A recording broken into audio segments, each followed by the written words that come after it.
sports office, and it's getting ready to, well, I'll start over again. 4, 3, 2, and 1. Sports office talking about high school football. Why? Because it's just around the corner. And some guys changed jobs over the offseason, and some guys picked up jobs. Well, we got one to our right here, Roderick Williams, new head coach of the Cibola High Cougars, and of course Lawrence Gilligan, always in office to talk. And Coach, you're starting a program. Well, the program has been established, but you're starting your brand. What are we looking for as far as to know that you're putting your fingerprint on this program? Well, the first thing we wanted to do is we wanted to change some of the culture that was there already. We felt like there was some division when we came in, a lot of cliques on the team. Anytime you have a 1-9 season, you're going to have some division. And so our first thing is to let them know we want to build the community inside the school and outside the school. So we took the attempt that we were going to support whatever sports was going on in the spring. We wanted to get out there right away, support them, whether it be girls basketball, softball, baseball, and we were at as many games as we could go to. And then we wanted to get involved outside of the school in the community, and so we did the breast cancer walk, and we're just trying to work that and do different things just to let these kids know we want to build a family here. This is what you have, and this is who we are. And I want to run a first-class program, and that was something I felt was key, was to get those guys to buy into each other and the whole program as a whole. Not any new wrinkles with offensively and defensively? Well, I was at Volcano Vista last year, and we had a good season. And offensively, we'll bring a little bit of that, but I'll put some more of my own stuff into that. And we feel like we'll be an up-tempo, high-paced. We hope there'll be a lot of points involved.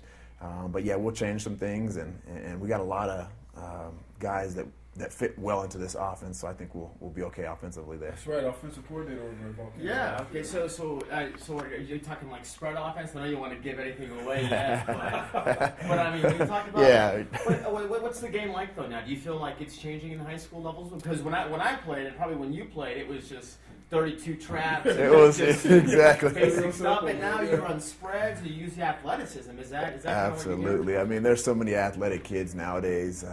You're right. When we played, it was 32 trap, it was toss sweep, it was those things, and now it's wide open. We're trying to as hard as we can to get guys in space. So if I can get them the ball in space and give them a little bit of room to operate, some of those guys can take it. The distance. And then there's so much speed with a lot of these kids that you want to find ways to stretch the field vertically, every way you can, horizontally, just to keep the defense looking at what they got to do to try to stop that speed. And so the main thing for us is putting speed in space. How much fun is it for you to be a head coach? Being a coordinator, now you're the head honcho, man. Well, you know what? It's a lot of work. It's a lot of work. The administrative side, it's a lot easier when you're an assistant to just come up with game plans and do that. It's fun, and you never realize really what you're getting into until you're there. So we've had a lot of administrative duties to take care of, and it's everything every day. I used to wonder, why does Coach Wallen stay around so long over there? What is he doing? And it's like, I can't get home. I say, I'll be home at a certain time, and I can't. It's hard to get home at that time. There's always people coming to talk to you and different things going on and people calling. So it's a lot of work. But I'm loving it, and the best part is the kids. What is that? Oh, I'm sorry. I didn't mean to cut you off. But what is that going to be like when you guys play Volcano? Because, you take that whole dynamic. Cibola and Volcano, they were once like this one big boom, and you split it in half. That's right. Now, you coming from being offensive coordinator at Volcano, going over to be the head coach of Cibola, I'm sure that's going to be an interesting matchup. Well, they look forward to it. We look forward to it. I think they'll have a good program. They'll continue to have a good program, but I feel like we're strong as well. So we're ready for the challenge. I know they'll be ready for it. It's one of those things where I was actually at Cibola as a teacher, and then I had gone when they opened the new school at Volcano, and then I'm coming back over here. And I think it's going to be exciting for the whole community. It's still a rival, but there's no animosity there. I felt like in the past there was some animosity between the schools and maybe even a little bit of just some things that aren't really necessary. But I think now, because I'm coming from a school where I left on good terms, we're good friends, me and Coach Wallen, I think it'll be a fun rivalry for the communities. What does your team look like? Are they young? Do you have a lot of seniors? We're not young. We're not young. We'll have a good crop of seniors and a good mix of juniors as well. So we're by no means young, and we feel like we're ready to play. What's going to be like the strong suit of this team? Like skill positions. I mean, you say you have veterans, guys who have been around where's your strength at? Well, you know what? It always has to start up front, and we have some guys that have some experience up front, but we are very talented in the skill positions. You know, we have some very fast kids, some very shifty kids. So I think that combination together with having a good front line and then the skill position, I think that's going to make us successful. Do you feel? How about the new Westside Stadium? Have you checked that out yet? I haven't checked out the stadium. I've only seen the reports on the news. Yeah.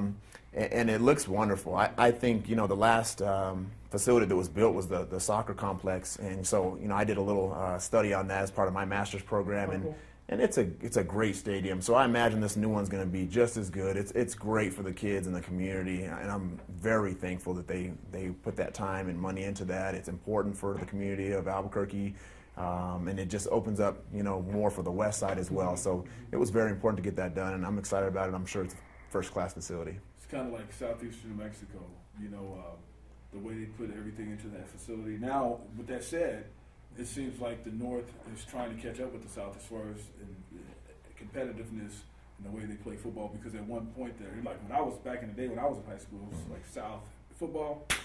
Oh, yeah. Then out here North, you know what I mean? Absolutely. Like Absolutely. So do you think it's evening up a little bit, or what do you think? Well, you know what? I really do. I think it is evening up. You know, there's some good schools that have come out of the North, some good teams. You know, the Cleveland team a couple years ago was a phenomenal team, and they took state.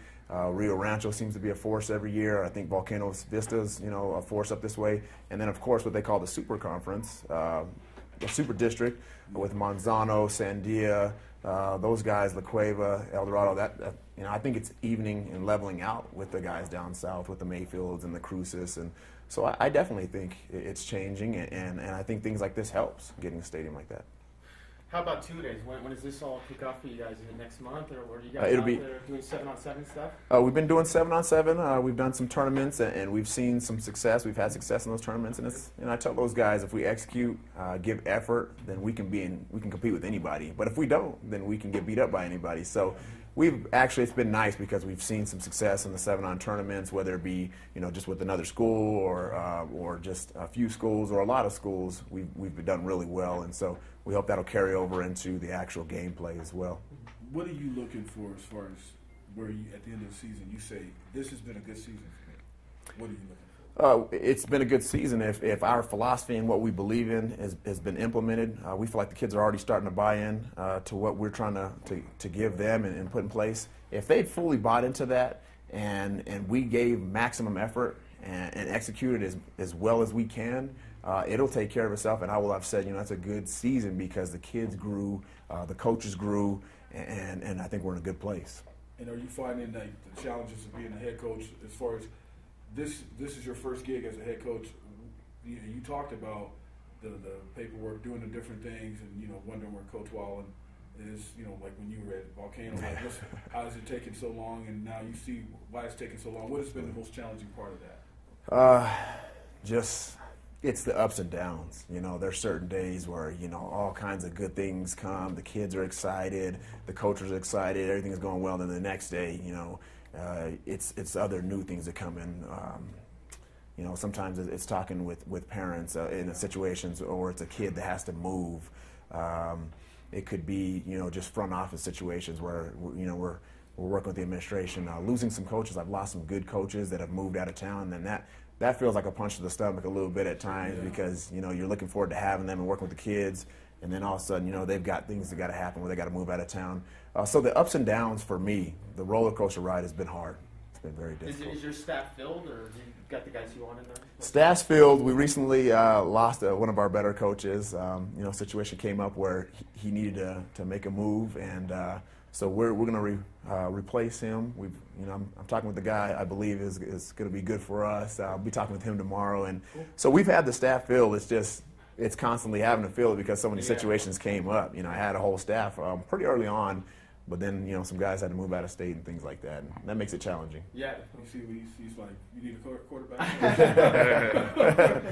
I can come in between shows. Spread, yeah. A little spread, yeah. Well, hey, Coach Williams, tell everybody when your first game is, who's your opponent, just so people will know out there. Okay, first game is August 29th against Valley High School. And you guys will be part of the stadium opening? We'll be part of that opening weekend. We'll be the second game that goes on, and Wednesday? That'll be on Thursday for us. Wednesday will be the first one. Yeah. So, we play Valley High School, and they bring back a very talented team. They could be the #1 team in the city. So that'll definitely be a measuring stick for us and a big challenge for us. It'll let us know where we're at, and so we're looking forward to that as well. All right, Coach Roderick Williams of Cibola High School, first-year head coach. Lawrence Gilligan to my left. Lex behind the camera, we just call him Man Lex. We call him Captain here. You know what I mean? He runs things, really. I'll take and see you next time.